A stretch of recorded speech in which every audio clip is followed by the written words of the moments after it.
네, 안녕하세요. 미디어오빠입니다. 오늘은 이제 설계에 대해서 말씀을 드릴 건데, 저도 설계라는 거를 전문적으로 배워본 적은 없어요. 하지만 설계는 자기 작은 집 정도는 조금만 노력하면 누구나 하실 수 있습니다. 그렇게 어려운 게 아니에요. 여러분들이 평면도를 여러 개를 보시고 많이 보시면 어느 정도 어느 순간 감이 옵니다. 그러고 설계를 왜 본인이 직접 하셔야 되냐 하면, 여러분들이 이제 시골에 와서 집을 짓잖아요. 그러면 거기서부터 완전히 다른, 그 전에 생각했던 집과 본인이 짓는 집은 완전히 다른 개념입니다. 왜냐하면 도시에서는 여러분들 대부분 지어져 있는 아파트를 분양받아서 들어가시죠. 그러면 이미 지어져 있는 그 공간에 여러분들의 가구며 여러분들의 생활 방식을 그 정해져 있는 공간에 여러분들 끼워 맞추셔야 돼요. 근데 집을 짓는다는 건 여러분들의 생활 방식과 여러분들의 여러분들이 원하는 공간을 여러분들이 만들 수가 있다는 거예요. 그래서 집을 짓는 게 굉장히 매력적인 겁니다. 사람의 모든 가구는 가족 구성원의 수와 생활 방식 뭐 다 다르잖아요. 그렇기 때문에 뭐 가구를 많이 가지고 있는 사람, 뭐 가구가 별로 없는 집도 있고, 뭐 책을 좋아하는 사람, 영화를 좋아하는 사람, 음악 듣는 걸 좋아하는 사람, 정말 뭐 요즘 유행하는 그 미니멀하게 아무것도 없이 최소한의 것만 가지고 살려고 하는 사람, 아니면 뭐 많은 뭐 워낙 가지고 있는 뭐 그림이라든지 뭐 이런 게 많아서 뭐 장식장이 필요하다든지 전부 다 달라요. 근데 그거를 여러분들이 집을 지을 때는 처음부터 그런 공간을 전부 계획해서 만들 수가 있어요. 그렇기 때문에 기본적인 설계를 여러분들이 직접 하셔야 돼요. 그게 집을 짓는 재미고 집을 짓는 의미가 있는 겁니다. 그러니까 집을 뭐 집의 단열이라든지 이런 그뭐 내진 설계 뭐 이런 튼튼하게 짓고 단열 이런 거는 기술적인 거는 여러분들이 할 수 있는 게 아니에요. 그거는 집을 짓는 사람들이 당연히 기본적으로 잘해줘야 되는 거고, 그걸 떠나서 그 집 안에 들어가는 공간은 여러분들이 온전하게 그걸 다른 사람한테 맡기시면 안 돼요.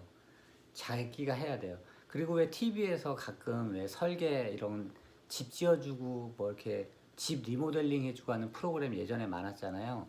그럴 때 이 건축가들이 그 해당 그 클라이언트를 만나서 이렇게 얘기를 많이 나누죠. 뭐 어떻게 생활하십니까? 뭐 가족 구성원은 뭐고 뭐 이런 걸 많이 물어보잖아요. 그걸 왜 물어보냐 하면, 그렇게라도 그런 데이터가 있어야 그런 사람들에 맞게끔 설계를 뽑을 수가 있기 때문에 그런 기본적인 거를 정보를 얻기 위해서 그런 대화를 많이 나누는 거예요. 그래서 뭐 이런 말 있어요. 어떤 집을 원하십니까? 이렇게 물어보잖아요. 근데 거기서 어떤 집이라는 건 뭐 내장재를 뭘 쓰고 이런 의미가 아니고 공간을 얘기하는 거예요. 공간. 어떤 집은 방이 컸으면 좋겠다. 어떤 집은 서재가 컸으면 좋겠다. 거실이 크고 그러니까 나는 와이프의, 우리 집은 이 요리가 중심이다. 항상 와이프의 이 부엌이 집에서 제일 넓은 공간에, 거실이라는 의미보다는 그냥 전체가 약간의 식당 같은 느낌이었으면 좋겠다. 그러니까 원 테이블 식당 같은 뭐 그런 걸 원하시는 분도 있고, 아니면 서재가 정말 집의 중심이었으면 좋겠다. 이런 공간을 의미하는 거예요. 그렇기 때문에 여러분들 설계라는 건 그래서 굉장히 중요한 겁니다. 그러면 여기서 이제 제가 이제 말씀드릴 건 이제 설계의 중요성을 대략적으로 말씀을 드렸고, 그럼 설계를 어떻게 해 나가느냐? 지금부터 말씀드린 건 순전히 저의 그냥 방법이에요. 이거 정답이 당연히 아니고 제가 지금까지 여기 내려와서 제 소유의 집을 세 채를 지었고, 이제 집 짓는 회사에서 2년 반 동안 집을 지었잖아요. 그러면서 제가 이렇게 집을 보고 이렇게 느낀 거를 말씀을 드리는 거예요. 방법을, 설계하는 방법을. 자, 그러면 전 먼저 여러분들 가장 중요한 거를 제가 말씀드릴게요. 여러분들이 집을 짓겠다. 그러면 그때부터는 주머니에 항상 이런 줄자를 먼저 가지고 다니셔야 돼요. 줄자를 항상 어디 가시든지 이런 줄자는 집에 아마 하나씩은 다 있으실 거예요. 어떤 줄자든 상관없어요. 뭐 싸구려든 비싼 거든 상관없어요. 그냥 이렇게 눈금만 표시되어 있는, 센치로 눈금만 표시되어 있는 줄자면 어떤 거든지 상관없습니다. 그러고 저는 이거 선물 받은 건데, 뭐 그냥 그냥 약간 이건 약간 뽀대예요. 그냥 이런 자, 이렇게 휴대할 수 있는, 하여튼 뭔가를 측정할 수 있는 이런 자들은 항상 몸에 지니고 다니셔야 돼요. 주머니에. 여러분들 지금 당장 여러분들 집에 있는 모든 가구를 줄자로 한번 재보세요. 그러면 여러분들 그 전에 여러분들 절대 믿으면 안 되는 게 여러분의 눈과 기억이에요. 그거 절대 믿으시면 안 돼요. 설계를 할 때는 무조건 측정과 기록입니다. 이 측정과 기록은 무조건 하셔야 돼요. 자, 여러분들 지금 당장 이 줄자를 가지시고 여러분들이 지금 가지고 있는 소파, 문, 냉장고, 넓이, 깊이, 높이 측정할 수 있는 거 한번 다 측정해 보세요. 지금까지 이런 걸 제대로 측정해 보신 분 많지 않으실 거예요. 여러분들 요 10cm의 공간이 얼마나 대단한 거냐 하면, 이 10cm가 있고 없고로 동선에서 차이가 나기 시작하면서 새로운 공간을 만들 수도 있고 많은 데드 스페이스가 날 수도 있어요. 쓸모없는 공간이 많이 발생할 수도 있어요. 요 10cm를 어떻게 줄이고 어디다 갖다 붙이고 어디로 줄여서 어디다 갖다 붙이냐에 따라서 완전히 새로운 공간을 새로 또 만들 수도 있고, 아주 많은 공간을 쓸모없는 공간으로 만들 수도 있어요. 여러분들 이 줄자를 가지고 항상 모든 걸 재셔야 돼요. 그게 출발점이에요. 왜냐하면 여러분들, 자, 한 가지 예를 들어서 냉장고가 여러분들이 가지고 있는, 요즘 보통 양문형 냉장고가 있잖아요. 근데 양문형 냉장고의 이 너비가 여러분들이 머릿속에 생각하는 것보다 실제로 측정을 해보면 그렇게 넓지 않아요. 뭐 요즘은 보통 그러니까 1m가 넘지 않습니다. 이 폭이. 근데 여러분들 냉장고 그러면 굉장히 크게 생각하시잖아요. 근데 생각보다 이게 넓지 않아요. 그러니까 여러분들 세탁기가 보통 700mm, 70cm, 냉장고는 보통 90cm 정도 돼요. 불과 요 20cm 차이예요. 요만큼. 근데 여러분들 냉장고를 넣는 그런 넓이를 하나하나 다 아셔야 여러분들이 거기에 딱 맞는 공간을 짜서 주방의 넓이 같은 거를 구성하실 수가 있어요. 지금 내가 가지고 있는 침대가 몇에 몇이다. 그러면 그게 방에 들어가려면 어느 정도 넓이가 최소한 있어야 되나. 그리고 침대를 놓고 그냥 막연히 이게 침대만 들어가면 안 되고 사람이 왔다 갔다 해야 되잖아요. 그러면 그럴 때 내가 예를 들어서 한 60cm 정도의 공간만 있어도 다닐 수 있겠다. 뭐 아니면 너무 좁아 보이는데 뭐 800, 뭐 이렇게 자기가 줄자를 가지고 원하는 공간을 한번 이렇게 대충 그려보시면 돼요. 그리고 지금 제일 좋은 건 지금 방에 있는 침대도 재고 지금 있는 방 사이즈를 한번 재보세요. 그러면 여러분들이 그 방에 있는 공간 중에 여기는 어차피 쓸모없는 공간 같은 부분이 있어요. 침대를 놓고도 이게 예를 들어서 너무 침대를 놓고 한 1.5m 정도의 공간이 비어 있다고 생각해 보시면 이 1.5m의 공간이 필요한 게 아니거든요. 사람이 왔다 갔다 하는 공간일 경우에, 통로 같은 경우에, 그러면 그걸 굳이 1.5m로 놓을 필요가 없어요. 한 80cm만 줄여도 사람은 충분히 다니거든요. 그게 그냥 단순히 이동하는 통로로만 쓰는 공간이라면, 그러면 거기서 또 벌써 70cm의 어마어마한 공간이 생기잖아요. 그럼 그 부분을 떼다가 다른 공간에다가 붙일 수 있어요. 그러면 같은 평수 안에서도 방의 크기를 살짝 줄이면서 그 남는 공간을 거실이나 욕실이나 부엌이나 이런 데로 갖다 붙일 수 있잖아요. 그러면 평수가 그만큼 늘어나는 거예요. 같은 공간 안에서 자기가 쓰는 공간이. 그러니까 여러분들 이 잔은 무조건 가져가셔야 되고, 아까 제가 말씀드렸죠. 측정과 뭐라고요? 측정과 기록 적으셔야 돼요. 다 적으셔야 돼요. 그래서 적은 거를 어떻게 이용하느냐, 그거는 제가 카메라 위치를 바꿔서 대략적으로 설명을 드리겠습니다. 네, 이런 눈금이 쳐져 있는 노트를 하나 준비를 하세요. 그래서 이 눈금이 있는 노트를 예를 들어서 여기서부터 여기까지를, 요거를 가상의 1m라고 생각을 하세요. 반이면 50cm죠. 그럼 1m, 1m라고 생각을 하시고, 여러분들이 생각하는 거를 평수 그려서, 예를 들어서 이건 제가 옛날에 그냥 스케치 했던 건데, 이런 식으로 처음에 대충 그려서 대충의 평면도를 그려보시는 거예요.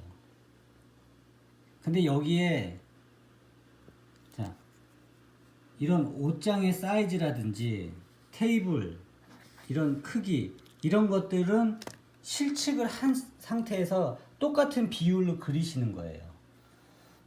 그렇게 디테일하게 하나씩 그리셔야 여러분들이 죽은 공간을 최대한 없애고 공간을 최대한 효율적으로 사용하실 수가 있어요. 그래서 스케치를 하시고 조금 더 디테일하게 이제 그리고, 또 저 같은 경우는 다른 방법은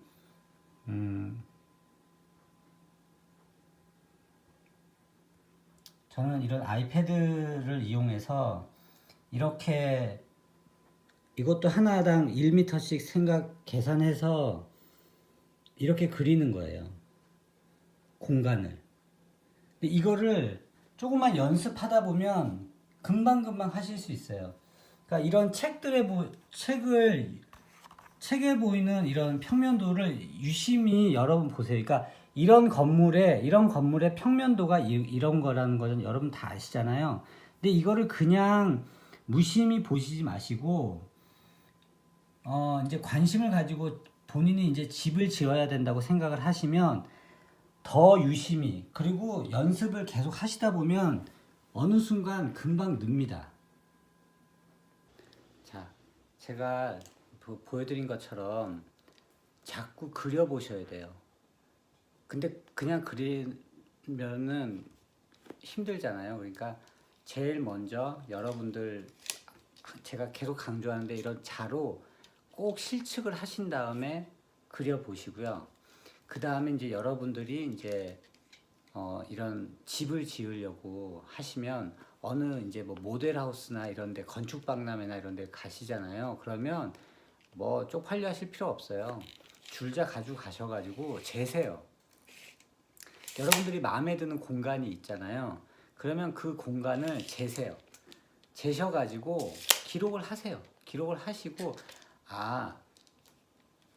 이 정도 공간에 이 정도 메다수면 이 정도 느낌이 나는구나라는 거를 자꾸 재다 보면 나중에는 대충의 감이 와요.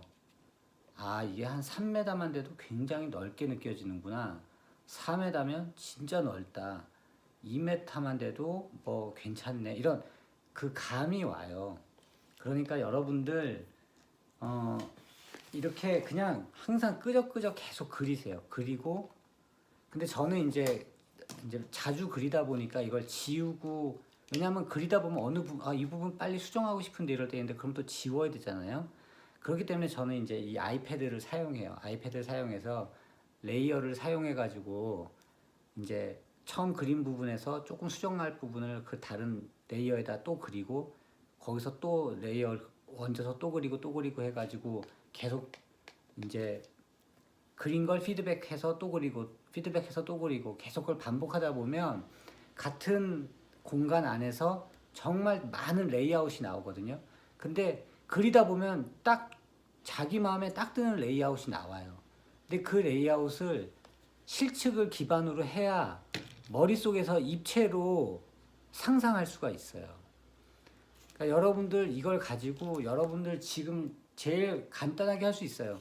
지금 여러분들이 살고 있는 집의 공간을 다 재보세요. 내가 지금 우리 집 화장실은 몇에 몇인가, 이게 바닥부터 천장까지의 높이가 얼만가.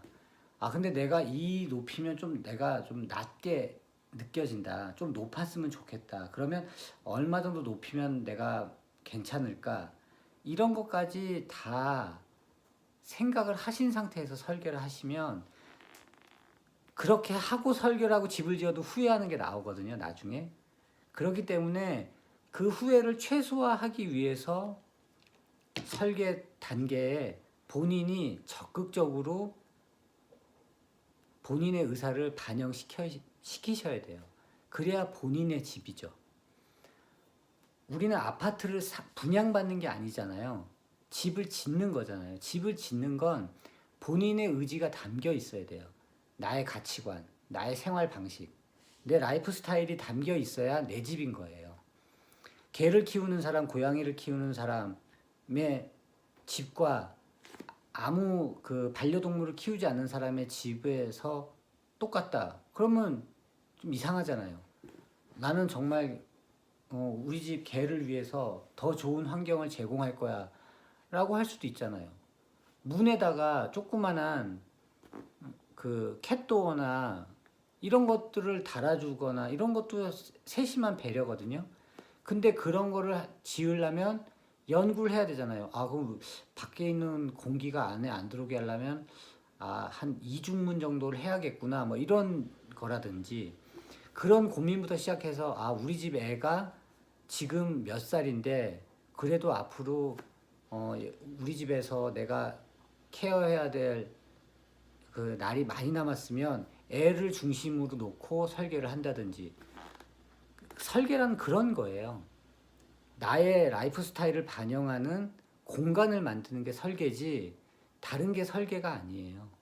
설계를 어렵게 생각하시지 마시고 지금 내가 가지고 있는 나의 삶의 방식, 이거를 가장 편하고 잘 표현할 수 있는 게 무엇인가, 그런 공간을 만들려면 어떻게 해야 되는가, 그러려면 우리 집의 중심은 무엇이 돼야 하는가, 이거만 중점을 두시고 설계를 하시면 실패하지 않는 집을 만드실 수가 있어요. 제가 전략적으로 설계를 해서 민박집을 지었다 그랬잖아요. 저는 철저하게 손님 위주의, 손님들이 우리 집에 왔을 때 어떻게 하면 편하게, 그걸 위해서 1인당 필요한, 그러니까 사람이 여유롭다고 생각하는 평수에 대한 자료도 찾고 해서 1인당 몇 평이 필요한가. 그래서 그거를 우리 집에 오는 최대 인원, 저희는 한 집에 4명이 최대 인원이에요. 그럼 4명이 살기 위해서, 지내기 위해서 충분한 공간의 최소 공간에다가 플러스 몇 평을 더 더해서 평수를 뽑은 거예요. 과도하게 넓게 뽑지도 않고 좁게 뽑지도 않고, 그렇게 해가지고 그런 거부터 시작해서 디테일하게 다 하나하나 전략적으로 손님들을 위해서 화장실, 주방, 침실, 거실 이런 것들을 다 손님 위주로 다 뽑은 거예요. 그렇게 설계를 했기 때문에 손님들은 잘 모르지만 뭔가 다른 데랑 약간 다르다. 이거를 은연중에 다 느끼세요. 그렇기 때문에 저희 집에 오신 분들은 집에 대한 만족도가 공간에 대한 만족도죠. 그러니까 왠지 되게 편안하고 좋다 이런 거를 많이 후기에 많이 올리세요. 그렇기 때문에 그런 것들이 입소문이 나서 많이 또 오시고 하기 때문에 저희 민박집이 그래도 나름 성공한 민박집이 될 수 있었던 거예요. 설계란 그만큼 중요한 거예요. 여러분들이 공간을 이용한 어떤 사업을 하실 땐 그 공간을 쓰는 사람들에 대한 연구, 공부가 필요해요. 그래서 그걸 기반으로 꼭 설계를 뽑으셔야 됩니다. 그러면 오늘 얘기는 여기까지 하겠습니다. 감사합니다.